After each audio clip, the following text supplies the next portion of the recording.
네, 여러분 안녕하십니까. 송영진의 시사공장 5월 4일 아침 8시 뉴스 브리핑 시작합니다.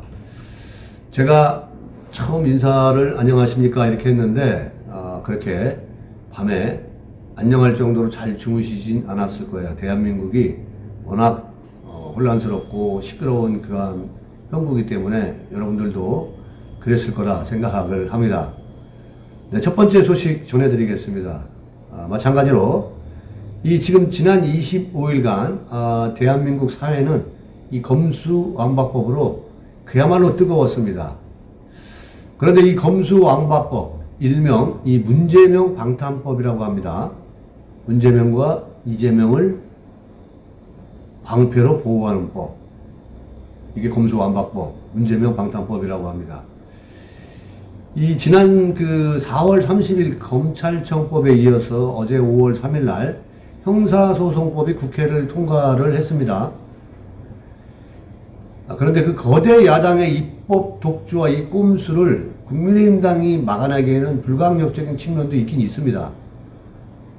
근데 객관적으로 국민의 입장에서 봤을 때 이 국민들의 절박한 이 심정, 그리고 이것을 입법 독주와 입법 폭주를 막아내야 될 이 결사항전의 자세가 국민의힘당에서는 보이지 않았다. 이러한 신뢰감 측면에서 국민의힘은 정말 너무나 무기력했다 이렇게 생각을 합니다. 또 국민의 안녕과 또 그러한 어떤 질서를 지켜야 할 국민의 고통을 안아주어야 할 행정수반인 문재인은 이 검수완박법이 국가 근간을 흔들리게 할 수 있고 가진 자의 범법 천국이 될 수 있음에도 불구하고 그 고통은 국민의 몫인데 국무회의에서 자신과 이재명을 보호할, 자신을 방어할, 자신의 측근들을 보호할 문재명 방탄법을 거부하지 않고 공포하였습니다. 국민 여러분, 아니 민초 여러분, 이제 원전, 대장동 이 수사는 검찰의 손을 떠난 겁니다. 앞서 말씀드린 대로 이 검수완박으로 74년 동안 지켜왔던 이 사법체계가 국가 근간이 흔들리고 권력 비리 수사는 이제 증발되게 되었습니다. 문재인과 더불어민주당 일당이 일명 이 문재명 방탄법을 입법 농단이거든요. 입법 독주국, 입법 독재입니다. 이러한 폭주로 자신들의 영역을 지켜냈다는 거예요. 자신들을 위한 법입니다. 여기에 왜 국민이 들어갑니까? 어느 국민을 집어넣으냐? 제발 국민이라는 말 좀 집어넣지 마십시오. 이들은 그러고도 남을 집단입니다. 이 사람들은 박근혜 대통령에 대한 거짓 탄핵으로 권력을 찬탈한 자들이에요. 문재인과 더불어민주당 그 일당들이 임기 내내 어떤 짓을 했습니까? 국민을 위한 정치보다는 자신들의 진영 논리에 의한 강성 지지층 결집을 통해서 국민들을 갈라치게 하고 이러한 악행들을 통해서 자기들만의 세상을 만들려고 한 그러한 짓거리들만 하지 않았습니까? 이들은 그렇게 하기 위해서 청와대에서 송철호, 문재인 대통령, 문재인의 친구 송철호를 당선시키기 위해서 청와대 8개 직제부서 13명이나 가입한 이 공작선거 게이트, 탈원전, 이러한 모든 것들이 심판이 이제 두려우니까 그동안 검찰 수사 지휘권을 이용해서 대통령까지 탄핵시킨 놈들이 자신들은 실컷 그것을 이용해 먹고 이제 자기들은 조사도 수사도 받지 않겠다고 해가지고 만들어낸 이 검수완박법, 그 심판이 두려우니까 이 사람들이 이거를 일주일 남겨놓고 마지막 발악으로 문재명 방탄법을 만들어냈다는 데 그 심각성이 있는 겁니다. 이제 어떻게 할 방법이 없어요. 법적으로 이렇게 돼버렸으니까. 그러면 방법은 마지막은 국민 저항밖에 없습니다. 이제는 국민이 저항해야 될 때고 국민이 투쟁해야 될 때입니다. 국회 해산 세라고 국회 해산 투쟁에 이제 나서야 될 때입니다. 문재인 수사하라고 국민이 원하면 할 수 있습니다. 수사. 그런데 이 탄핵에 부역한 사람들이 우리가 지금 윤핵관을 중심으로 둘러싸고 있는 사람들인데 문재인이 아니라 윤석열이 더 싫은 이유이기도 해요. 그게 윤석열하고 같이 갈 수 없는 게 그러한 이유이기도 한 거예요. 왜? 이 탄핵에 부역한 사람들이 윤석열 주변에 쫙 깔려 있단 말이에요. 그거 우리가 흔히 얘기하는 윤핵관인들인데 오늘날 이러한 대한민국의 망국에 이르게 한 사람들, 국민의힘당 실세들 윤핵관들이란 말이에요. 이 사람들이 국민의 마음을, 이 국민들의 절박한 마음을 저버리고 탄핵에 가담하고 동조한 것처럼 이 검수완박법 역시 국민들이 정말로 이걸 지켜내기를 바랬는데 검수완박법 역시 탄핵 과정처럼 야합을 해주고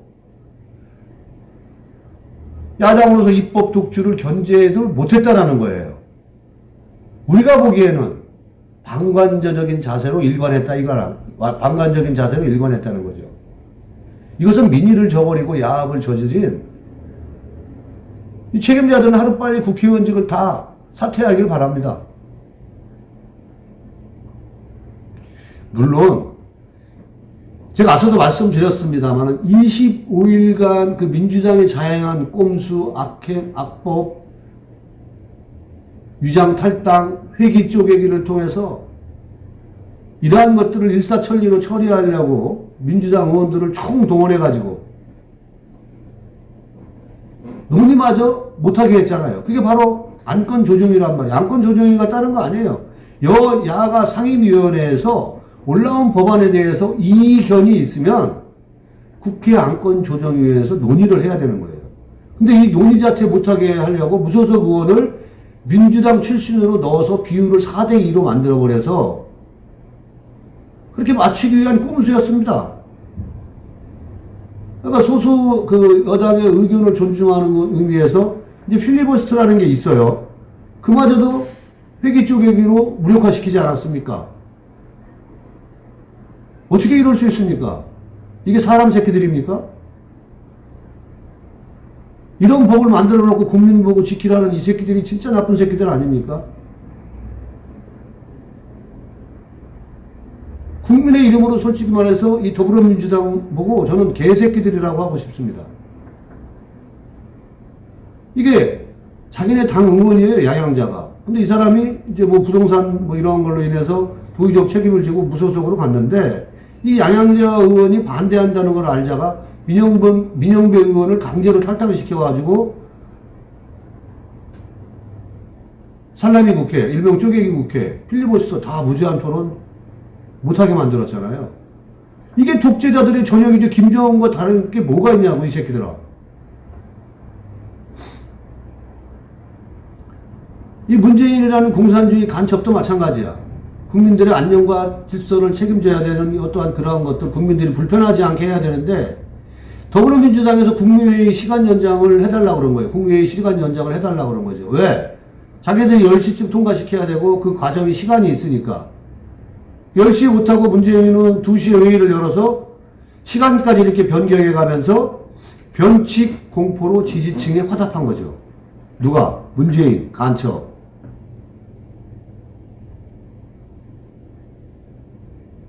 걔가 간첩인지 아닌지 난 몰라요. 행한 짓거리가 그렇다는 거지. 아니 자기들을 지키기 위한 법을 임기 일주일 남겨놓고 만들어내는 그러한 집단이 감첩 아니고 공산주의 아니면 누가 있겠습니까? 잘못을 했지만 법 앞에 심판을 받아야 그게 공정하고 정의로운 대한민국이지. 그게 법 앞에 평등한 거지. 자기네들은 권력을 이용해가지고 입법을 만들어서 자기네들은 수사도 받지 않고 조사도 받지 않겠다. 이게 독재자 김정은하고 뭐가 다르냐는 거죠. 안 그래, 문재인? 어이, 원내대표 박홍근, 그러냐고, 안 그러냐고.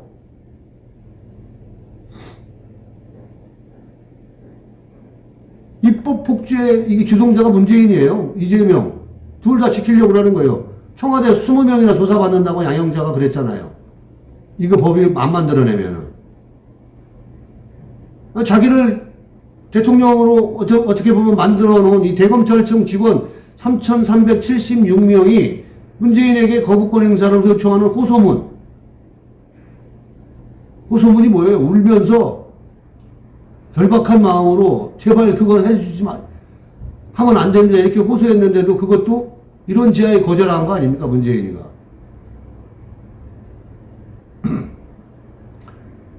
그러나 지금 문재인이나 그 일당들이 이겼다고 생각하지 마십시오. 이 더불어민주당이 초래한 지금의 짓은 망국의 길이고 대한민국 헌정사의 치욕의 날로 기록될 것입니다. 반드시 국민적 심판을 받을 것입니다. 자, 두 번째, 김인철 교육부 장관 후보직 사퇴했다는 소식 전해드리겠습니다. 윤석열 내각의 첫 번째 사퇴자로 기록되게 되어 있는데요. 자, 문제는 이 지금 낙마자가 김인철에 국한되지 않을 거라는 데 있죠. 뭐 한두 명이 더 나올지 두세 명이 더 나올지는 모르겠는데 이게 윤석열 내각이 제때 뭐 정족수 구속 요건이 될지 모르겠습니다. 그렇지, 그렇게 정족수 구속 요건이 되지 않으면 여러 가지 문제들이 많이 나타납니다. 이 김인철 교육부 장관이 왜 사퇴했을까요? 뭐 그 해명 내용을 보니까 모든 게 이제 자기 불찰이다. 뭐 저를 믿고 중책을 맡겨준 윤석열 대통령 당선인께 죄송한 마음 가눌 길이 없다. 멀리서 성공을 빌겠다. 그리고 뭐 마지막으로 다시 한번 국민 여러분께 사과와 양해를 부탁한다. 뭐 이렇게 원론적인 그 사퇴의 변을 남기셨는데 이제 김 후보자에 대한 그 의혹들은 이제 오늘 6일 날 5월 6일이겠죠. 국회 인사청문회를 앞두고 있었죠. 근데 이제 그 부분에 대한 의혹은 뭐 제가 전부 다 들여다보진 않았을까 모르겠습니다만은 이제 대표적인 게 한국외국어대 총장 시절에 뭐 금수저 학부모 문제, 전수조사, 뭐 법인카드를 또 뭐 부당 사용했다고 합니다. 이거 뭐 김혜경이랑 똑같네. 뭐 이런 그 다음에 이제 또 결정적인 게 이제 또 그 한국 풀브라이트 동문회라고 그러는데 풀브라이트 이게 이제 뭐 거기에 이제 김인철 이 교육부 장관 후보자가 회장으로 있었나 봐요. 근데 거기에 그 딸이 2년간 1억 원에 이르는 한 달에 그러면 연봉으로 따지면은 5천만 원씩 거의 엄청 많이 받았네. 장학금을 그렇게 많이 받나요? 아무튼 풀브라이트 장학금을 수령해서 아빠 찬스 논란이 일었습니다. 또 그 아들 역시도 2016년 미국으로 유학을 떠나기 전에 이제 국회에서 단기 인턴으로 활동한 적도 있다.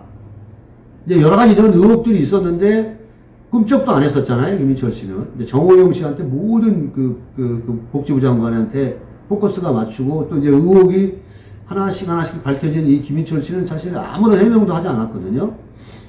뭐 정호영 씨는 같은 경우는 또 엄청난 어떤 의혹이 나오면 또 해명하고 또 해명하고 이랬었는데 김인철 씨는 전혀 뭐 그랬던 건 없던 것 같아요. 어쨌거나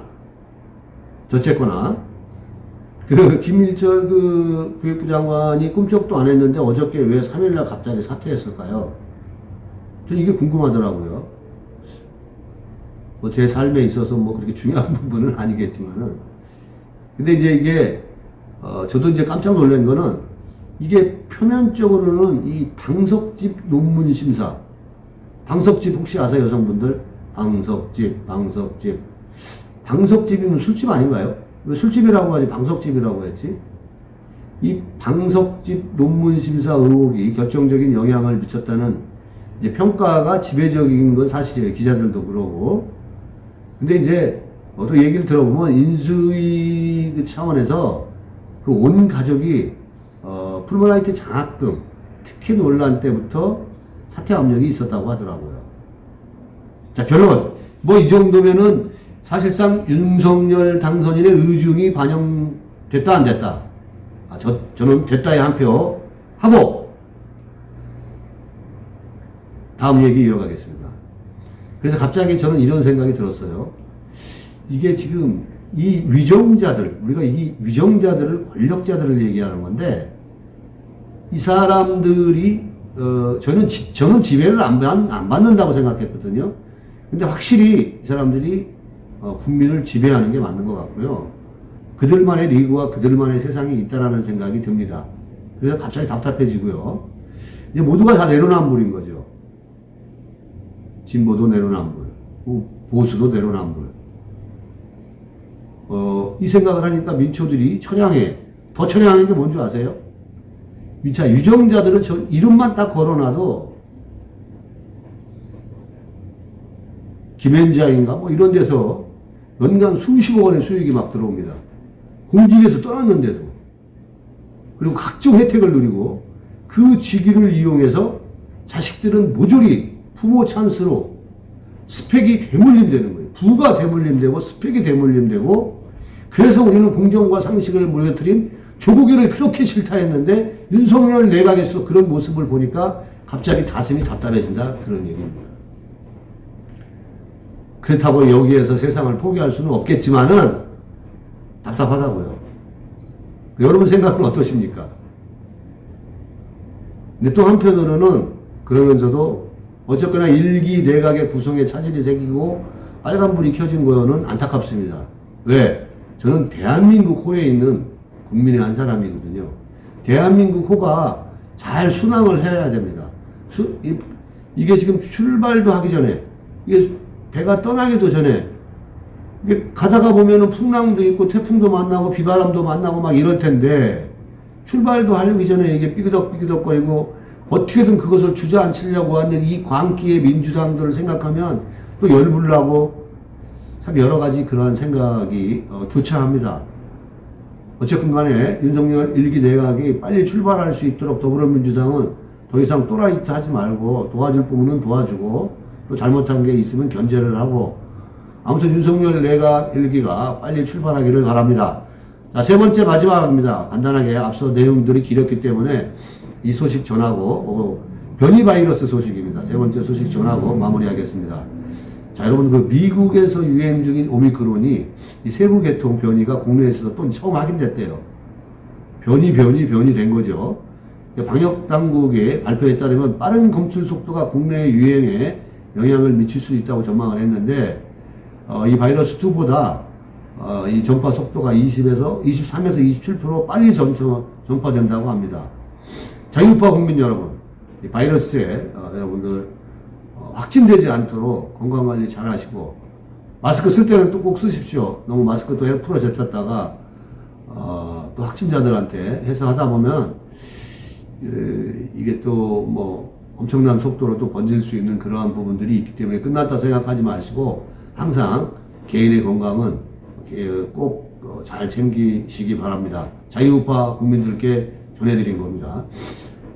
그 송영진 방송 아침 8시 시사 뉴스 공장에서 전해드린 소식은 여기까지고요. 혹시 여러분들 중 오늘 구독하신 분, 오늘 방송을 들으신 분들 중에 송영진 방송 구독, 좋아요, 알람 이렇게 설정 안 하신 분들은 여러분 그 핸드폰 중간쯤에 구독 버튼 꼭 눌러주시고요. 좋아요 버튼도 꼭 눌러주시면 감사하겠습니다. 여러분 내일 아침 이 시간에 또 뵙겠습니다. 감사합니다.